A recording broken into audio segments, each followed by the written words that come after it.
Oke lo everyone, welcome to analysis dan update lagi seputar koin kripto. Dan seperti biasa, sesuai dengan yang banyak kalian request lewat kolom komen pada beberapa postingan video saya sebelumnya.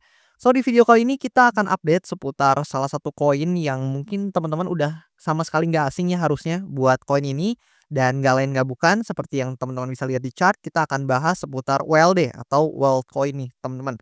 Dan buat teman-teman yang mungkin belum tahu nih buat WLD ini project apa, kemudian siapa yang mendirikannya, kemudian sampai jadwal-jadwal seputar, vesting ataupun jadwal-jadwal token unlock dari WLD ini, teman-teman buat kalian yang belum tahu boleh banget mampir ke video pembahasan dari WLD saya yang sebelumnya.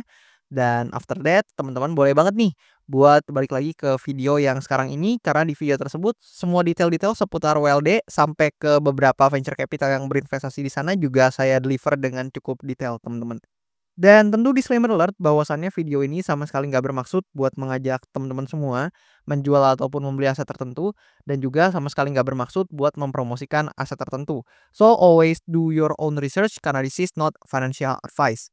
Dan di sini langsung aja kita akan coba cek buat WLD ini dari segi market cap-nya, atau kalau kita coba cek dari coinmarketcap.com, maka kita akan bisa melihat per video ini saya record WLD ini ada di posisi ke-70 berdasarkan kapitalisasi pasarnya, dan untuk posisinya ini berada di antara SEI ya dan juga The Grab atau GRT teman-teman buat, dari segi market cap-nya.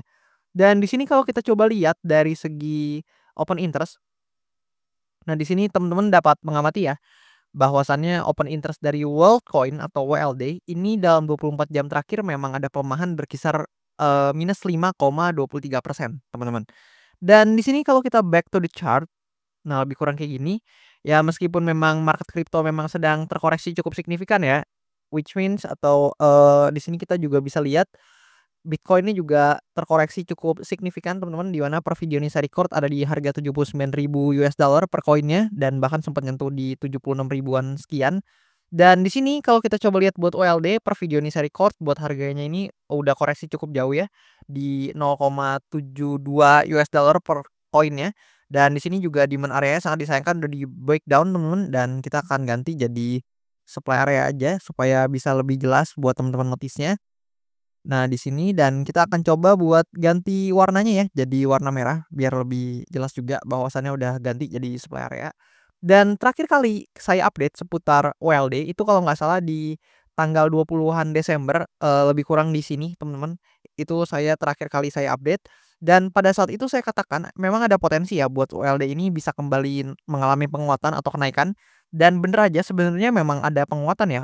Which is kalian bisa lihat di sini ada penguatan yang cukup signifikan juga, dan memang di sini dia testing dulu ke supply areanya atau ke area resistance yang di sini sambil dia nge-fill area fair value gap yang waktu itu sempat saya bahas atau saya jelasin yang, which is ada di sini teman-teman. Nah, lebih kurang ada fair value gap ya, lebih kurang di situ dia udah nge-fill semuanya, dan dia juga testing ke supply areanya, tapi sangat disayangkan ternyata dia gagal nih teman-teman mempertahankan, bullish sequence-nya.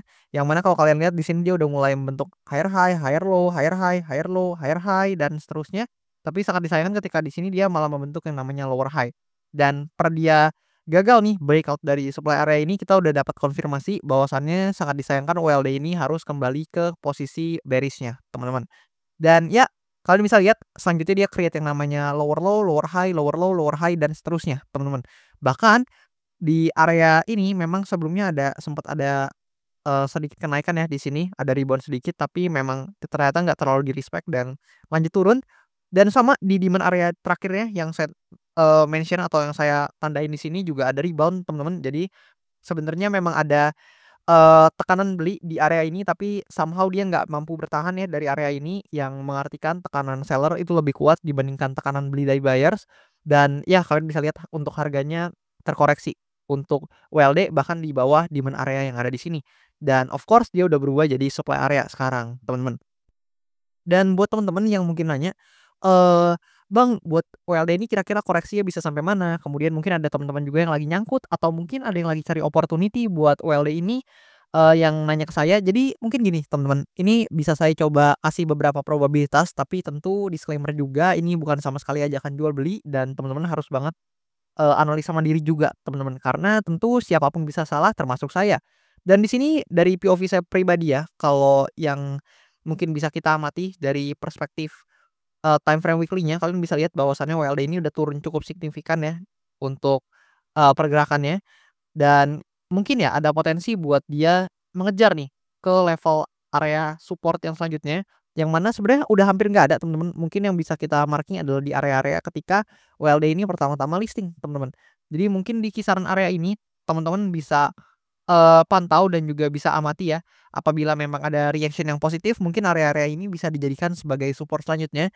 Tapi sebenarnya secara historical ini hampir nggak ada lagi teman-teman, area support yang mampu menahan pergerakan WLD ini, yang mana terakhir kali ya ini teman-teman, di mana di sini ada support dan memang sebelumnya kalian bisa lihat nih, ada rejection yang cukup banyak ya atau ada pullback yang cukup banyak dari area support ini, dan sangat disayangkan ternyata harus breakdown teman-teman.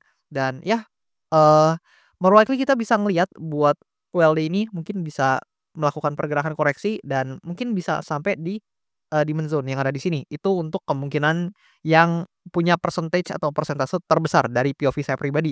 Namun tentu seperti biasa kita harus buka nih untuk peluang dan kesempatan pada potensi-potensi lain.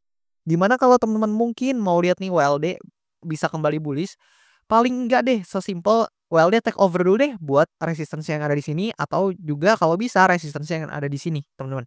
Kenapa? Karena dengan demikian WLD ini punya loh kesempatan buat bisa mungkin kembali mengalami kenaikan lagi, teman-teman. Tapi saya tahu buat take over area ini itu mungkin sangat sulit, teman-teman, karena ya tentu butuh liquidity yang cukup besar.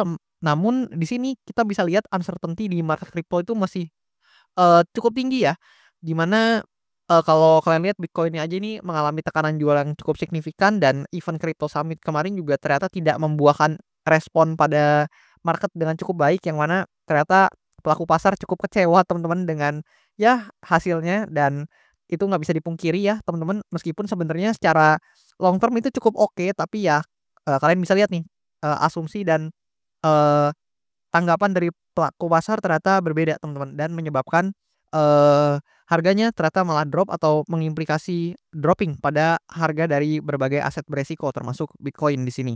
Dan ya lebih kurang kayak gitu sebenarnya dari segi chart atau price action, dari perspektif saya kalau misalkan kita coba lihat ya mungkin akan dia, punya potensi dari segi pergerakannya akan kembali koreksi ke bawah karena memang secara market structure ini, mengalami downtrend ya atau mengalami penurunan yang cukup signifikan, dan more likely kita akan lihat selling pressure bisa aja membesar karena bias pelaku pasar mungkin terhadap WLD ini lebih mengarah ke penjualan dibandingkan pembelian. Ya meskipun kalian bisa lihat nih dari segi stochastic RSI juga udah oversold, tapi ya kalian juga bisa lihat di sini, ini oversold terus tapi tetap aja turun teman-teman. Jadi lebih kurang kayak gitu. Jadi teman-teman nggak bisa rely ke satu indikator aja, dan dari POV saya mungkin ya seperti yang tadi saya katakan ada potensi buat dia turun ke level harga yang lebih rendah, tapi tentu saya bisa salah dan ada potensi juga teman-teman, memang dia bisa mengalami kenaikan jika memang ternyata ada liquidity nih yang masuk atau chip in ke WLD ini. Tapi tentu secara persentase kemungkinan itu dari POV saya itu jauh lebih kecil dibandingkan persentase kemungkinan yang mana dia koreksi ke level harga yang lebih rendah. Dan kalau kita coba pindah ke data lain, nah let's say kita pindah ke sini teman-teman, atau mungkin ke sini dulu kali ya. Jadi kalau kita coba lihat dari segi token terminalnya, sebenarnya teman-teman kalau kalian lihat di sini memang, dari token terminal menunjukkan berbagai indikasi yang cukup negatif buat altcoin, di mana token trading volume ya kalian bisa lihat ini downtrend banget buat token trading volumenya, dan juga, active user dan token holder yang memang semakin mengalami pelemahan atau penurunan teman-teman. Dan kalau kita coba balik ke data yang tadi, sebenarnya di Q1 ini ternyata WLD juga nggak menunjukkan performa yang positif sih teman-teman, di mana dia minus 62,4% di Q1 ini. Dan di bulan Maret ya, per video ini saya record dia udah minus sekitar 29,2% teman-teman. Dan ini baru di awal menuju pertengahan Maret, dan let's see ya gimana performanya ke depannya atau bahkan closing-nya di bulan Maret. Apakah akan ya at least berkurang dulu deh minusnya, atau mungkin bisa sedikit menghijau, itu udah sangat baik teman-teman, dan jangan sampai ini minusnya malah tambah gede teman-teman. Tapi, apa itu gimana menurut pendapat kalian seputar WLD ini? Boleh banget teman-teman kasih pendapat kalian atau pandangan kalian di kolom komentar di bawah. Apakah menurut kalian altcoin ini udah menarik karena harganya udah cukup murah dan kalian tertarik buat akumulasi? Atau mungkin ada juga dari kalian yang ya lagi nyangkut teman-teman? Atau mungkin kalian nih tipe yang Mungkin ya, sekarang ini lebih fokus ke Bitcoin-nya aja atau altcoin lain, ketimbang dari USD ini atau ketimbang dari USD ini. Boleh banget kasih pendapat kalian di kolom komentar di bawah, dan jangan lupa kayak biasa buat teman-teman yang mau request analisa koin tertentu, atau mungkin teman-teman tertarik kalau misalkan saya bahas Bitcoin atau bahas makroekonomi secara garis besar, boleh banget komen aja di kolom komentar di bawah, dan kalau banyak yang tertarik akan saya usahakan buat bahas cepatnya. Atau sesimpel teman-teman juga bisa langsung mampir aja ke Linktree yang tertera di bio akun TikTok saya, ataupun di bio Instagram account saya juga ada, atau di link yang tertera pada description di channel YouTube saya juga ada, dan teman-teman bisa akses link traktir di sana buat request analisa koin, sekaligus teman-teman bisa support saya juga. Dan, don't forget satu lagi, ya teman-teman bisa nih follow Instagram account saya dengan username tertera ya, dan kalau teman-teman mau tanya-tanya seputar kripto dan investasi, boleh banget langsung tanyain aja di Instagram account saya. Dan oke, thank you nih buat teman-teman yang udah nonton sampai habis dan teman-teman yang udah support saya sampai sejauh ini, dan tentu sampai jumpa di video-video selanjutnya.